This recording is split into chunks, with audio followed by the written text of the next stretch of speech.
ایک اللہ کے ولی کے بارے میں آتا ہے کہ اپنے قافلے والوں کے ساتھ محو سفر تھے، ایک جنگل میں سے گزر رہے تھے۔ چونکہ گھوڑوں پر سفر ہوتا تھا، پیدل سفر ہوتے تھے، مہینوں لگ جاتے تھے سفر منزل پر پہنچتے پہنچتے۔ آپ کا گھوڑا بیمار ہو گیا، جنگل کے گھنے حصے میں پہنچا، بیماری کی وجہ سے گھوڑا گر پڑا اور مر گیا۔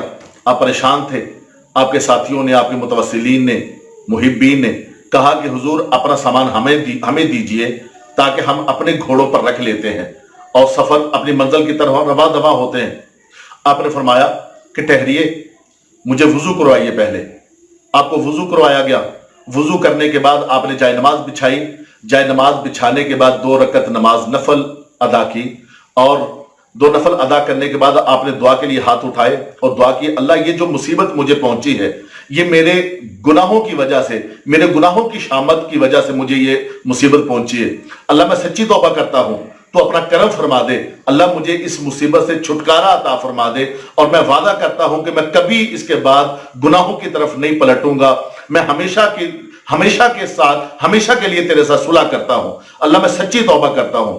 ابھی آپ نے منہ پر ہاتھ نہیں پھیرے تھے کہ گھوڑا ہنہناتا ہوا کھڑا ہو گیا۔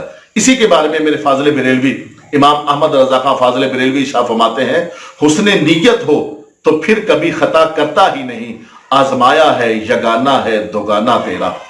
کہتے ہیں کہ میں نے بار بار آزمایا ہے کہ جب مجھے کوئی مسئلہ بنتا ہے، کوئی پرابلم ہوتا ہے، تو میں 2 رکعت نماز نفل پڑھتا ہوں۔ فرمایا کہ میں بار بار آزما چکا ہوں، جب بھی میں نے آزمایا اس کو بالکل صحیح پایا۔ جس مصیبت کے لیے میں نے اس 2 نفل پڑھے، اللہ تبارک و تعالیٰ نے مجھے اس مصیبت سے چھٹکارا عطا فرمایا۔